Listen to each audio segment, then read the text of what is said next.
오늘은 여기서 볼 수 있는 라이트 노벨 정생했더니 슬라임 사건에 대하여 21권을 가지고 간단히 이야기를 해보고자 합니다. 이번 정생서 21권은 최종장의 이야기가 그려지고 있기 때문에 대단히 재밌게 읽어볼 수가 있었습니다. 최종장의 이야기라고 하더라도 21권이 완결이 아니고 아마 22권으로 끝을 맺을 것 같은데 작가 후기를 읽어보게 된다면 작가와 편집자가 절대 다음 권으로 완결을 맺을 수가 없을 것 같다. 아니면 22권을 상하로 나누거나 22, 23 가능하다면 24권까지도 나올 것 같았는데 어떻게 될지는 모르겠습니다. 왜냐하면 일본에서도 아직까지 22권이 나오지 않았고 아마 오늘 2024년을 맞아서 나오게 될 것 같은데 그 이야기가 마지막 권이 될 수도 아닐 수도 있지만 어쨌든 현재 정생서 시리즈는 최종장에 놓여있기 때문에 여러모로 흥미롭게 읽어볼 수가 있습니다.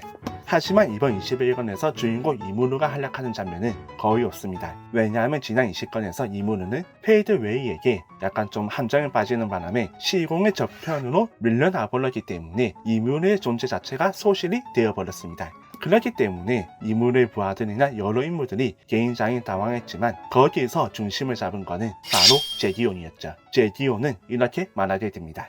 우리의 주인이신 이무르님이라면 설령 시공의 끝이 나도 귀환하실 거다. 그렇지 않았다는 건 무슨 이유가 있다는 거겠지. 유치하군. 너무나도 우린 부모에게 버림받은 아이가 아니다. 잘 생각해라. 그리고 느끼는 거다. 우리들은 아직 이무르님의 가호를 받고 있지 않은가. 네, 그렇습니다. 제기온의 이 말 한마디 덕분에 다소 좀 패닉에 빠져있던 인물들이 제정신을 차리고 향후 대책을 논의하면서 이무르가 돌아올 때까지 나라를 지키기 위해서 열심히 분투하게 됩니다. 그런 이야기를 이번 라이트 노벨 정센스 21권을 통해서 읽어볼 수가 있었습니다. 간단히 여기서 볼 수 있는 줄거리를 읽어본다면 이렇게 적혀 있습니다. 이무르의 소멸 소식에 결진이 계속되는 마군 연방. 하지만 예전과 달리 이무르의 생존을 하시라는 간부들의 모습에 이내 냉정을 되찾았다. 이무르가 귀환했을 때 나라가 없어지면 웃을 수 없다. 지금은 눈앞의 문제에 대처해야 한다. 그렇게 생각한 베니마르는 지하 미군에 침입한 디노가 이끄는 천사 군단에 집중한다.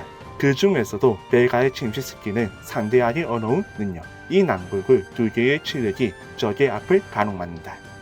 여기서 말하는 두 개의 치력은 하나는 디아블로를 넣고 하나는 제기온이었습니다.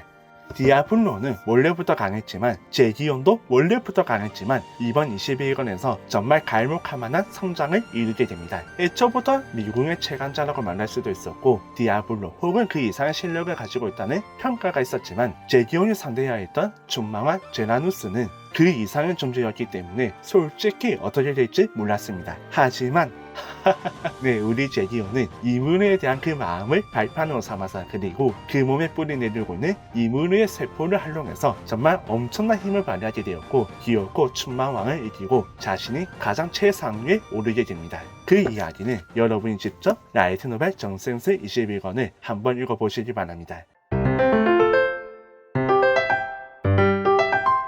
이번 21권은 크게 4가지의 싸움으로 나누어 볼 수가 있습니다. 첫 번째, 시온 대 다그루르. 시온과 다그루르 두 사람의 싸움은 시온이 여기서 엄청난 또 성장을 하게 되기 때문에 네, 사실 시온인 뭔가 2% 아쉽다는 그런 느낌의 캐릭터였지만 그렇기 때문에 또 성장할 수 있는 여지가 있었고 시온이 가지고 있는 잘 처리하는 자, 요리인 스킬은 이무르를 죽일 수 있는 가능성이 있는 몇 안 되는 스킬 중 하나였기 때문에 시엘이 통제를 하고 있었지만 그 시엘이 이무르와 함께 사라졌기 때문에 시온은 그 스킬을 성장시키게 되면서 다그루르에게 한 방 먹이는 데 성공합니다. 하지만 다그루르는 시온에게 한 방을 먹었더라도 대단히 강력했고 가히 베르다나바와 1대1 승부를 벌였을 정도로 엄청난 능력을 가지고 있었죠. 그 다그루르를 상대하는 것은 바로 베르도나의 역할이었습니다. 두 번째 중요한 싸움이 바로 베르도나 대 다그루르의 싸움인데 이 싸움은 진짜 베르도나는 언뜻 보게 된다면 굉장히 가볍게 처신을 하고 있는 것 같았지만 굉장히 치밀했고 이무르에게 배운 전략과 함께 미국에서 제기온과 함께 단련했던 그 전투술을 가지고 다그루르를 압도하게 됩니다. 결국에는 베르도나는 최강이었다. 멋진 척을 하려고 폼을 잡고 있었지만 그냥 있어도 멋졌다. 그게 바로 베르도나였죠. 暴風竜ベルドラテンペスト完全復活逆らう者は皆殺しだ。 그리고 세 번째 큰 싸움은 미국 내에서 벌어지는 디노의 천사군단과 라미리스가 준비한 제기온이나 베레타나 여러 인물들이 활약하는 싸움인데, 사실 여기에서 디노가 이끄는 천사군단 중에서는 베가 외에는 모두 다 적극적으로 싸울 의사가 없었습니다. 왜냐하면 그들은 페이드웨이에게 지배당하는 것을 굉장히 좀 부정적으로 보고 있었고, 가능하다면 이 속박에서 벗어나서 자유롭게 살고 싶었기 때문에 딱히 목숨을 걸고 싸우지는 않았죠. 하지만 그럼에도 불구하고 베가가 정말 미친듯이 활약을 하게 됐는데, 이 베가는 정말 처치곤란이었습니다. 베가와 제기온의 싸움도 볼만했고, 베가와 디아블로의 싸움은 아주 싱거웠지만, 이 베가가 어떤 최후를 맞게 되었는지는 여러분이 직접 라이트 노벨 정센스 21권을 읽어보시기 바랍니다. 여기서 짧게 말하기에는 베가가 가지고 있는 여러가지 좀 우스운 장면들이나 베가가 마지막에 선택한 자폭을 가지고 한 명이 희생을 하게 되는데, 그 한 명은 이무르의 기원과 함께 돌아오게 되지 않을까 싶은데, 그 보선이 굉장히 재밌었습니다.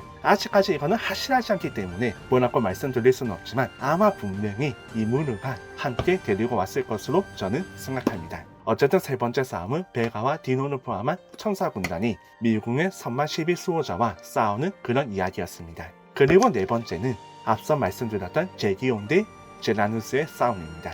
제라누스가 개입을 하게 되면서 제기온은 베가를 완벽하게 처리하지 못했지만, 이 과정에서 볼 수 있는 제기온의 성장은 굉장히 놀라웠고 가히 미국의 최강자라고 말할 수가 있었습니다. 어떤 식으로 싸웠는지는 여러분이 직접 라이트 노벨을 읽어보시기 바랍니다. 그 한 장면 한 장면들이 정말 재밌었고, 와, 책을 읽는 동안은 아주 감탄을 할 수가 있었죠. 이 모든 싸움은 정말 재밌었지만 최종전은 아니었습니다. 왜냐하면 21권에서는 총통과 외벽에 있던 그 벽이 무너지면서 멀게로 이바라제가 시시각각 다가오고 있었고, 그와 함께 클리티드라는 한수족이 다가오고 있었기 때문에 사실상 이 별이 멸망할 수도 있는 위기에 놓여 있었습니다. 아마 이 위기를 돌파하기 위해서 필요한 게 바로 우리 주인공 이무르라고 생각은 하는데, 다음 22권에서 이무르는 베르도라가 원했던 가장 멋진 타이밍에 등장해서 가장 멋진 장면을 가져갈 수 있을지 무척 기대가 됩니다. 자세한 거는 누누이 말하지만 여러분이 직접 라이트 노벨을 한번 읽어보시길 바랍니다. 정센스 21권은 다소 두꺼운 편에 속하지만, 두껍다고 하더라도 빠르게 이야기를 읽어볼 수가 있었고, 모든 이야기 하나하나가 정말 눈을 뗄 수 없었습니다. 역시 정센스라고 말할 수가 있지 않을까 싶습니다. 과연 22권이 마지막 권이 될 것인가, 아니면은 23권, 24권까지 이어지게 될 것인가, 그 소식은 추후 발표가 되는 대로 다시 이야기할 수 있도록 하겠습니다. 오늘 이야기는 여기까지.